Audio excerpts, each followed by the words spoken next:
ഷാജി, ഒരൊറ്റ ചോദ്യം മാത്രമേ ഉള്ളൂ. PM ശ്രീയിൽ നിന്നും നിങ്ങൾ പിന്മാറും? നിങ്ങൾ എനിക്ക് വോട്ട് തന്നു ജയിപ്പിച്ചാൽ, ഈ സർക്കാർ അധികാരത്തിൽ വന്നാൽ, ഗാന്ധിജിയെ തള്ളിപ്പറയുന്ന, നെഹ്റുവിനെ താഴെ ഇറക്കുന്ന ആ പാഠപുസ്തകങ്ങളിലേക്ക് നെഹ്റു കയറി വരും, ഗാന്ധിജി കയറി വരും.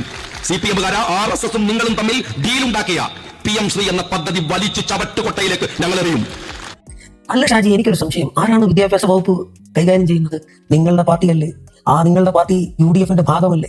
UDF-ന്റെ സർക്കാരല്ലേ ഭരിക്കുന്നത്? നിലപാടിന്റെ രാജകുമാരനായിട്ടുള്ള മുഖ്യമന്ത്രി മേനോൻ സതീശനല്ലേ ഭരിക്കുന്നത്? എന്തേ നിങ്ങൾ PM ശ്രീയിൽ നിന്നും പിന്മാറാഞ്ഞത്? നിങ്ങളുടെ തുടക്കുട്ടികളായിട്ടുള്ള മൂരിക്കുട്ടന്മാരും അതേപോലെ തന്നെ കൊച്ചു മൂരികളും MSF-കാരും കൂടി സമരം നടത്തിയല്ലോ PM ശ്രീക്കെതിരെ. എന്തേ നിങ്ങൾ അധികാരത്തിലെത്തിയപ്പോൾ PM ശ്രീക്ക് വേണ്ടി നിങ്ങൾ ബാധിച്ചില്ല? അതേപോലെ തന്നെ നിങ്ങൾ PM ശ്രീയെ അവഗണിച്ചില്ല, അല്ലെങ്കിൽ PM ശ്രീ എന്ന പദ്ധതി റദ്ദാക്കിയില്ല? നിങ്ങളിപ്പോ പറഞ്ഞല്ലോ 25% ജനങ്ങൾക്ക് വേണ്ടി ഞാൻ സംസാരിക്കുകയാണ്, നിയമനിർമ്മാണ സഭയിലേക്ക് പോവുകയാണ്, എന്നാൽ 75% വരുന്ന ആളുകളുടെയും പ്രശ്നങ്ങൾ കൂടിയാണിതെന്ന്. എന്തേ നിങ്ങൾ ആ 100% ആളുകളുടെയും പ്രശ്നങ്ങൾക്ക് അത് ഇടപെടാത്തത്? നട്ടല് എന്നുള്ളൊരു സാധനം അത് റബ്ബർ പോലെ വളയ്ക്കാനായിട്ട് UDF-നെ പോലെയും അല്ലെങ്കിൽ മുസ്ലിം ലീഗിനെ പോലെയും യാതൊരു ഒളിപ്പുമില്ലാത്തവനാണ് ഷാജി നീ എന്നറിയാം. കാരണം വെള്ളാപ്പള്ളി നടേശൻ മുഖ്യമന്ത്രി പിണറായി വിജയന്റെ കാറിൽ കയറിയപ്പോൾ നിനക്കൊക്കെ പ്രശ്നമായിരുന്നു. VD സതീശനും അതേപോലെ തന്നെ ചെന്നിത്തലയും അതേപോലെ ബിന്ദു കൃഷ്ണയും ഒക്കെ വെള്ളാപ്പള്ളിയുടെ മുമ്പിൽ പോയി ഒച്ചാനിച്ച് നിന്ന് ആ സാഷ്ടാംഗം പ്രണമിച്ച് വന്നപ്പോൾ എന്തേ നിന്റെ നാം ഇവിടെ പോയിരുന്നു?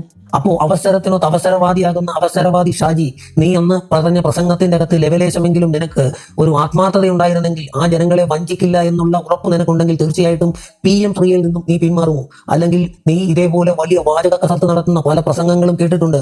വിടുവായി പറയുന്നതല്ലാതെ നിന്റെയൊക്കെ കയ്യിലിരിക്കുന്ന വിദ്യാഭ്യാസ വകുപ്പിൽ നിന്നും അല്ലെ വിദ്യാഭ്യാസ മന്ത്രിയെ കൊണ്ടോ അല്ലെങ്കിൽ UDF-ന്റെ ഗവൺമെന്റിനെ കൊണ്ടോ നിലപാടിന്റെ രാജകുമാരനായിട്ടുള്ള മുഖ്യമന്ത്രിയെ കൊണ്ടോ ഒരു വാക്ക് BJP-ക്കെതിരെയോ അല്ലെങ്കിൽ PM ശ്രീക്കെതിരെയോ പറയുവാൻ പറ്റുമോ?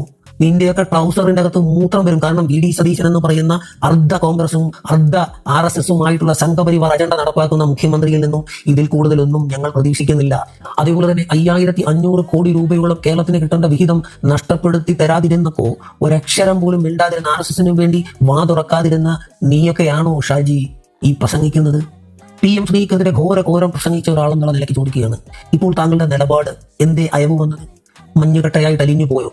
അതോ താങ്കൾ എപ്പോഴും പറയുന്ന നേരിന്റെ രാഷ്ട്രീയക്കാരനാണ് ഞാനെന്നും നട്ടലിന് നിവർത്തി നിൽക്കുമെന്നും പറഞ്ഞത് എന്ത് ഇപ്പോൾ നട്ടലിന്റെ സ്ഥാനത്ത് വാഴപ്പിണ്ടിയോ അതോ റബ്ബറോ ആയിപ്പോയോ? അങ്ങോട്ടും ഇങ്ങോട്ടും വളഞ്ഞു നിൽക്കുവാൻ വേണ്ടി, അധികാരത്തിന് വേണ്ടി എന്ത് തരം താഴ്ന്ന ചെറ്റത്തരവും പ്രസംഗത്തിലൂടെ വിളിച്ചു പറഞ്ഞ് ജനങ്ങളെ ഇത്തരത്തിൽ വഞ്ചിക്കുന്ന നിലപാട് ലെവലേശമില്ലാത്ത നിന്നെ പോലെയുള്ള ആളുകളെ കേരള ജനത തിരിച്ചറിയുക തന്നെ ചെയ്യും.